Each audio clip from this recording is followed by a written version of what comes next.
નમસ્કાર. Virtual classroom training પ્રોગ્રામમાં આપ સૌનું હાર્દિક સ્વાગત છે. આજે આપણે આ સેશનમાં વાયરમેનના કોમ્પ્યુટરના ભાગોનો પરિચય વિશે અભ્યાસ કરીશું. સૌપ્રથમ વિદ્યાર્થી મિત્રો આપણે એ જોઈએ કે કોમ્પ્યુટર એટલે શું અને એમાં કયા કયા ભાગો વિશે અભ્યાસ કરીશું તે પહેલાં જોઈ લઈએ. કોમ્પ્યુટર એ વિદ્યાર્થી મિત્રો ટુ કોમ્પ્યુટ એટલે કે ગણતરી કરવી, એના પરથી આપણે શબ્દ લીધેલ છે કોમ્પ્યુટર. અને કોમ્પ્યુટરના ભાગો જેવા કે ઇનપુટ ડિવાઇસ, આઉટપુટ ડિવાઇસ, એની વિશે આપણે આજે અભ્યાસ કરીશું. હવે નેક્સ્ટ આપણે પીપીટીમાં જોઈએ કોમ્પ્યુટરના ભાગોનો પરિચય. કોમ્પ્યુટર શબ્દ એ ટુ કોમ્પ્યુટ શબ્દ પરથી લેવામાં આવ્યો છે, જેનો અર્થ એ ગણતરી કરવી એવો થાય છે. કોમ્પ્યુટરની શોધ ચાર્લ્સ બેબેજે 1834માં કરી હતી. એટલે ચાર્લ્સ બેબેજને કોમ્પ્યુટરના પિતામહ તરીકે ગણાય છે. હવે વિદ્યાર્થી મિત્રો આપણે એ જોઈએ કે કોમ્પ્યુટરની જુદી જુદી પેઢી એટલે કે સૌપ્રથમ જે કોમ્પ્યુટરની શોધ થઈ એ પ્રથમ પેઢીના કોમ્પ્યુટર તરીકે ઓળખાય છે. એ રીતે જુદી જુદી પેઢીના પ્રકાર 4 પ્રકાર છે. પ્રથમ પેઢીના કોમ્પ્યુટર, બીજી પેઢીના કોમ્પ્યુટર, ત્રીજી પેઢીના કોમ્પ્યુટર અને ચોથી પેઢીના કોમ્પ્યુટર. પ્રથમ પેઢીના કોમ્પ્યુટરમાં આપણે જોઈએ કે આ પ્રકારની પેઢીના કોમ્પ્યુટરમાં વેક્યુમ ટ્યુબનો ઉપયોગ કરવામાં આવતો. આથી તેની ગણતરીની ઝડપ અનેક ગણી વધી ગઈ. સૌપ્રથમ જે ચાર્લ્સ બેબેજ નામના વૈજ્ઞાનિકે કોમ્પ્યુટરની શોધ કરી એમાં આપણે પ્રમાણમાં ખૂબ જ મોટા એટલે કે રૂમ જેટલા અને ગણતરી કરવી એટલી બધી મુશ્કેલ હતી અને ઓપરેટર 2 અથવા તેથી વધુ વ્યક્તિઓની જરૂર પડતી. અને પ્રથમ પેઢીના કોમ્પ્યુટરમાં પ્રમાણમાં ખૂબ જ મોટા હતા. આકૃતિમાં જોઈ શકીએ છીએ વિદ્યાર્થી મિત્રો કે ફર્સ્ટ જનરેશનનું કોમ્પ્યુટર આપણે આકૃતિમાં જોઈએ છે કે જે પ્રમાણમાં ખૂબ મોટા હતા. બાજુની ફિગરમાં આપણે જોઈ શકીએ વેક્યુમ ટ્યુબ. ને બીજી પેઢીના કોમ્પ્યુટરમાં આ પ્રકારની કોમ્પ્યુટરમાં ટ્યુબના બદલે ટ્રાન્ઝિસ્ટરનો ઉપયોગ કરવા લાગ્યો. ટ્રાન્ઝિસ્ટર એટલે વિદ્યાર્થી મિત્રો કે એક પ્રકારની ડિવાઇસ છે જે કોઈપણ સિગ્નલ હોય ને એમ્પ્લીફાય અને પાવર સેવ માટે જનરલી આપણે ઉપયોગ કરીએ છીએ. આ બીજી પેઢીના કોમ્પ્યુટરમાં વેક્યુમ ટ્યુબના બદલે ટ્રાન્ઝિસ્ટરનો ઉપયોગ થવા લાગ્યો. એનાથી શું થયું વિદ્યાર્થી મિત્રો કે વેક્યુમ ટ્યુબ પ્રમાણમાં ટ્રાન્ઝિસ્ટર ખૂબ જ નાના છે, આશરે 200 ગણા નાના. આનાથી પહેલી પેઢીના કોમ્પ્યુટર કરતાં બીજી પેઢીના કોમ્પ્યુટરની ઝડપ ખૂબ જ વધી ગઈ. વિદ્યાર્થી મિત્રો જોઈ શકો પ્રથમ પેઢીના કોમ્પ્યુટર કરતાં બીજી પેઢીના કોમ્પ્યુટરની ઝડપ ખૂબ જ વધી ગઈ, કારણ કે તેમાં ટ્રાન્ઝિસ્ટરનો ઉપયોગ થવા લાગ્યો. હવે આપણે જોઈએ ત્રીજી પેઢીના કોમ્પ્યુટર. ત્રીજી પેઢીના કોમ્પ્યુટરમાં ચિપ, માઇક્રોપ્રોસેસ ચિપની આપણે શોધ થઈ. 1958માં જેક કિલ્બી નામના વૈજ્ઞાનિકે આઈસીની શોધ કરી. આઈસી એ પ્રમાણમાં ખૂબ જ નાની છે, એટલે કે લાખો સંખ્યામાં ટ્રાન્ઝિસ્ટરની આપણે એક આઈસી ઉપર આપણે બેસાડી શકીએ. આ ત્રીજી પેઢીના કોમ્પ્યુટર વધારે સસ્તા, કદમાં નાના અને ખૂબ જ ઝડપી પ્રોસેસવાળા થઈએ. આકૃતિમાં જોઈ શકો વિદ્યાર્થી મિત્રો કે આઈસી આપણે આકૃતિમાં બતાવેલ છે કે પ્રમાણમાં ખૂબ જ નાની છે. ચોથી પેઢીના કોમ્પ્યુટર હવે જોઈએ આપણે. હાલમાં જે આપણે કોમ્પ્યુટરનો ઉપયોગ કરીએ છીએ એ ચોથી પેઢીના કોમ્પ્યુટર છે. એ VLSI પ્રકારના છે, એટલે કે વેરી લાર્જ સ્કેલ ઇન્ટિગ્રેશન. આ ટેકનોલોજીને કારણે આપણે એક નાની એમથી ચિપની અંદર લાખો સંખ્યામાં ઇલેક્ટ્રોનિક ઘટકો બેસાડી શકાય છે. માઇક્રોપ્રોસેસર ચિપ કોમ્પ્યુટરના તમામ કાર્યોનું નિયંત્રણ કરે છે, એટલે કે એ માનવ મગજ તરીકે કાર્ય કરે છે. પણ કોમ્પ્યુટરને આપણે ચલાવવા માટે પ્રોગ્રામની જરૂર પડે છે. હાલમાં પર્સનલ કોમ્પ્યુટર માઇક્રોચિપનો ઉપયોગ કરવામાં થાય છે. આકૃતિમાં જોઈ શકો વિદ્યાર્થી મિત્રો કે ઇન્ટેલ 4th જનરેશનની આઈકોલની આપણે ચિપ દેખાડેલી છે. આ 4th જનરેશન કોમ્પ્યુટરમાં ઉપયોગ થયેલી ચિપ છે. હવે વિદ્યાર્થી મિત્રો આગળ જોઈએ કોમ્પ્યુટરના ભાગો. કોમ્પ્યુટરના ભાગો જનરલી આપણે 2 રીતે રાખીએ, હાર્ડવેર અને સોફ્ટવેર. હાર્ડવેર એટલે જેને જોઈ શકો અને સ્પર્શી શકાય તેવા ભાગોને બધા ભાગો આપણે હાર્ડવેરમાં લઈએ, જેમ કે CPU, monitor, keyboard, mouse etcetera. એ આપણે હાર્ડવેરમાં લઈએ. એની આપણે આકૃતિ જોઈએ કયા કયા પ્રકારના હાર્ડવેર છે. જો તમે આકૃતિમાં જોઈ શકો છો okay, monitor, CPU, hard disk, RAM etcetera બધા હાર્ડવેર છે જેને આપણે જોઈ શકીએ અને સ્પર્શી પણ શકીએ. Next software. જેને જોઈ શકો પણ સ્પર્શી ન શકો તેવા ભાગોને આપણે સોફ્ટવેર કહીએ છીએ, જેમ કે ફોલ્ડર છે, ઓપરેટિંગ સિસ્ટમ છે, એટસેટ્રા. આ બધી સોફ્ટવેરમાં ભાગોમાં આવશે. હવે આપણે જઈએ કોમ્પ્યુટરના ભાગો. કોમ્પ્યુટરના ભાગો જનરલી 2 ભાગ પાડવામાં આવે છે, ઇનપુટ ડિવાઇસ અને આઉટપુટ ડિવાઇસ. હવે ઇનપુટ ડિવાઇસમાં આપણે જનરલી માઉસ, કીબોર્ડ ને સ્કેનરનો ઉપયોગ કરીએ છીએ, અને આઉટપુટ ડિવાઇસમાં મોનિટર, પ્રિન્ટર અને સ્પીકરનો. હવે ઇનપુટ ડિવાઇસને આપણે થોડું ડીપમાં જોઈએ. માઉસ. હાલમાં કીબોર્ડ પછી જે આપણે ઇનપુટ તરીકે ઉપયોગ કરીએ છીએ તે માઉસ છે. માઉસને જનરલી 3 બટન હોય છે, લેફ્ટ બટન, સેન્ટર બટન અને રાઇટ બટન. એમાં લેફ્ટ બટનનું કાર્ય છે કે પોઇન્ટિંગ કરવું અને ડબલ ક્લિકિંગમાં. પોઇન્ટિંગ એટલે વિદ્યાર્થી મિત્રો કોઈ પણ આપણે કર્સરને લઈને સ્ક્રીન પર જે ફોલ્ડર હોય કે આઇકોન હોય તેના પર આપણે લઈ જઈને આપણે કોઈ પણને બતાવીએ પોઇન્ટિંગ છે. અને ડબલ ક્લિકિંગ એટલે કોઈ પણ પ્રોગ્રામને આપણે ખોલવા માટે અથવા ઓપન કરવા માટે લેફ્ટ બટનનો આપણે ઉપયોગ કરીએ છીએ. Centre button. આ બટન દ્વારા આપણે વિન્ડોને સ્ક્રોલ કરી શકીએ. વિન્ડો સ્ક્રોલ કરવો એટલે વિદ્યાર્થી મિત્રો કે એક પેજથી સપોઝ કે તમે કોઈ પ્રોગ્રામ ખોલેલો છે તો એક પેજથી બીજા પેજ ઉપર જવા માટે આપણે સેન્ટર બટન એટલે કે વિન્ડો સ્ક્રોલ કરીએ છીએ. અથવા તો કોઈ પણ વિન્ડો મોટી ઓપન થયેલો રિઝોલ્યુશનને કારણે તો આપણે તેને સ્ક્રોલ બટન દ્વારા આપણે આખો વિન્ડો જોઈ શકીએ છીએ. Next, right button. Right button દ્વારા આપણે શોર્ટકટ મેનુ ઓપન કરી શકીએ છીએ અને ડ્રેગિંગ કરી શકીએ. શોર્ટકટ મેનુ એટલે આપણે કોઈ પણ આઇકોન પર આપણે રાઇટ ક્લિક કરીએ એટલે શોર્ટકટ મેનુ, જેમ કે એમાં શોર્ટકટ મેનુમાં કોપી, પેસ્ટ એટસેટ્રા બધા ટોપિક હશે, પોઈન્ટ હશે. અને ડ્રેગિંગ એટલે કોઈ પણ ફોલ્ડરને આપણે તેની જગ્યાએથી ડ્રેગ કરીને બીજી જગ્યાએ મૂવ અથવા તો કોપી કરી શકીએ છીએ. રાઇટ બટનનું કાર્ય વિદ્યાર્થી મિત્રો શોર્ટકટ મેનુ ઓપન કરવાનું અને ડ્રેગિંગ કરવાનું છે. હવે સ્ક્રીન ઉપર જે આપણે નાનકડું તીર જેવું નિશાન દેખાય છે એને આપણે કર્સર કહીએ છીએ. હવે આપણે વિદ્યાર્થી મિત્રો ઇનપુટ ડિવાઇસનો બીજો ભાગ કીબોર્ડ વિશે ખ્યાલ મેળવીએ. કીબોર્ડમાં સૌપ્રથમ આપણે કીબોર્ડ એ કોમ્પ્યુટરમાં માહિતી ઇનપુટ કરવાનું સૌથી પ્રચલિત સાધન છે, એટલે સ્ટાન્ડર્ડ ઇનપુટ ડિવાઇસ કહીએ છીએ આપણે.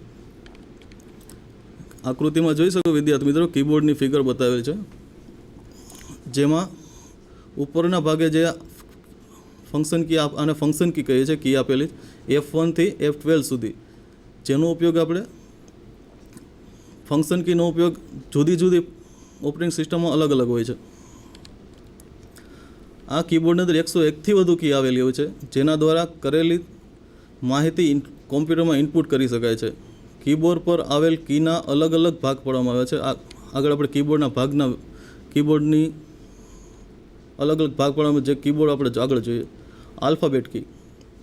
આલ્ફાબેટ કીનો ઉપયોગ A to Z કે સ્મોલ લેટરમાં પણ અને અક્ષરો ટાઈપ કરી શકીએ. જો તમારી પાસે બીજી ભાષાના અલગ અલગ ભાષાના સોફ્ટવેર હોય વિદ્યાર્થી મિત્રો તો એનો આપણે ઉપયોગ કરીને અલગ અલગ ભાષામાં મનપસંદ ભાષામાં આપણે ટાઈપિંગ કરી શકીએ છીએ. આકૃતિમાં જોઈ શકો કે આપણે આલ્ફાબેટ કીની આપણે આકૃતિ મૂકેલ છે. રિટર્ન કી. રિટર્ન કી અથવા એન્ટર કી. કીબોર્ડમાં એન્ટર લખેલી કીને આપણે રિટર્ન કી અથવા તો એન્ટર કી કહીએ છીએ. કોઈ પણ સૂચના આપ્યા બાદ એન્ટર કી દબાવો ત્યાર પછી જ સૂચનાનું અર્થઘટન થાય છે. આ ઉપરાંત કોઈ એક લાઇનમાંથી બીજી લાઇનમાં જવા માટે આપણે એન્ટર કીનો ઉપયોગ કરીએ છીએ. ત્યારબાદ આપણે જોઈએ ન્યુમેરિક કી. આલ્ફાબેટ કીની ઉપરની બાજુએ 0 થી 9 કી આવેલી હોય છે, તેનો ઉપયોગ આંકડા છાપવા માટે થાય છે. ત્યારબાદ જોઈએ આપણે સિમ્બોલ કી.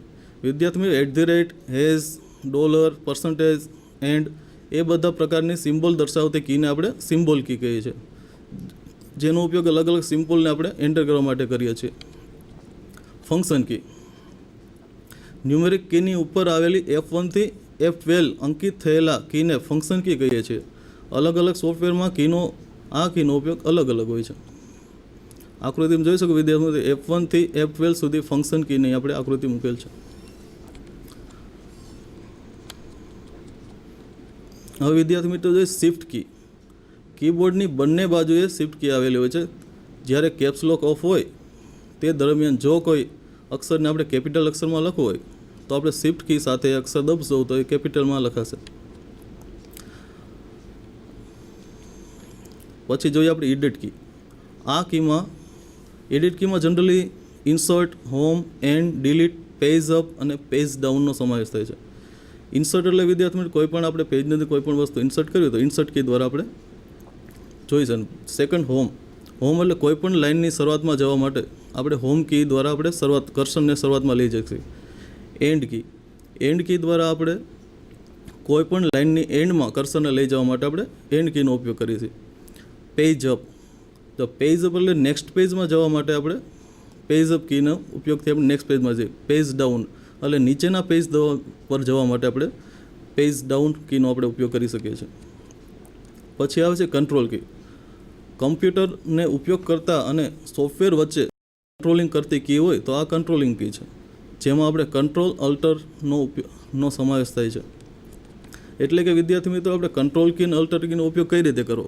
સપોઝ કે તમારે કોઈ પણ વસ્તુ કોપી કરવી હોય તો આપણે Ctrl+C કરશું તો એ કોપી થઈ જશે, અને કોઈ પણ પ્રોગ્રામ બંધ કરવો હોય તો અલ્ટર પ્લસ ફંક્શન કીમાંથી F4 લઈશું તો એ પ્રોગ્રામ બંધ કરી શકાશે. હવે આવે છે સ્પેસ બાર વિદ્યાર્થી મિત્રો કીબોર્ડની સૌથી મોટામાં મોટી કી છે. તેનો ઉપયોગ આપણે જનરલી બે શબ્દ અથવા તો અક્ષર વચ્ચે જગ્યા છોડવા માટે કરીએ છીએ. પછી આપણે વિદ્યાર્થી મિત્રો બેક સ્પેસ કી વિશે જાણીએ. આ કીની મદદથી કર્સરની ડાબી બાજુના એક પછી એક અક્ષર ભૂસી શકાય. એટલે કે ડાબી બાજુ આપણે આ કી એક ચેક રબર જેવું કામ કરે છે. સપોઝ કે તમારે કોઈ પણ કર્સર હોય તેની ડાબી બાજુનું કી આપણે ડાબી બાજુનું અક્ષર ભૂસવું હોય તો આપણે બેક સ્પેસ કી દ્વારા આપણે ભૂસી શકાશે. નેક્સ્ટ નંબર લોક કી. આ નંબર લોક કી જ્યારે ઓન કરીએ તો આપણે નંબર છાપી, જ્યારે ઓફ હોય ત્યારે એના ઉપર અંકિત થયેલા આપણે આકૃતિમાં જોઈ શકો છો કે 7 ઉપર આપણે હોમ કી આપેલી છે, 8 ઉપર અપ કર્સર છે, 9 ઉપર પેજ અપ છે. જો નંબર લોક ઓફ હોય ત્યારે આપણે આ બધી કીનો આપણે ઉપયોગ કરી શકીશું. કેપ્સ લોક કી. કીબોર્ડમાં ડાબી બાજુ શિફ્ટ કી ઉપર આવેલી કી એ કેપ્સ લોક કી છે. આ કી ઓન હોય ત્યારે તમે જે કોઈ અક્ષર આપણે કીબોર્ડમાંથી ટાઈપ કરશું એ કેપિટલમાં લખાશે. Arrow key. આ 4 પ્રકારની હોય છે, જે કર્સરને મૂવમેન્ટ કી પણ કહેવામાં આવે છે. આ કીની મદદથી લાન ભૂસ્યા વગર આપણે કર્સરને જમણી બાજુ, ડાબી બાજુ, ઉપર અથવા તો નીચે લઈ જઈ શકીએ છીએ. આકૃતિમાં જોઈશું વિદ્યાર્થી મિત્રો કર્સર કીની ચારે બાજુ આપેલી છે. Tab key. આ કીની મદદથી કર્સરને જમણી બાજુ નિશ્ચિત કોલમ જેટલી જગ્યાએ ખસેડી શકાય છે. એટલે કે વિદ્યાર્થી મિત્રો સ્પેસ બાર પછીની કી આપણે ટેબ કીનો ઉપયોગ કરીશું તો કર્સરને મિનિમમ 3 થી 4 સ્પેસ સુધી આપણે એ નિશ્ચિત કોલમ સુધી લઈ જશે. પછી આવે છે વિદ્યાર્થી વિન્ડો કી. આ કી કીબોર્ડની મદદ સ્પેસ બારની ડાબી બાજુ જોવા મળે છે. આ કીની મદદથી આપણે સ્ટાર્ટ મેનુ ઓપન કરી શકીએ.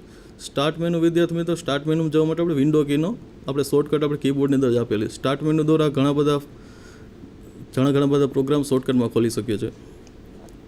આકૃતિમાં જોઈ શકો આપણે વિન્ડો કીની આપણે ફિગર આપેલી છે.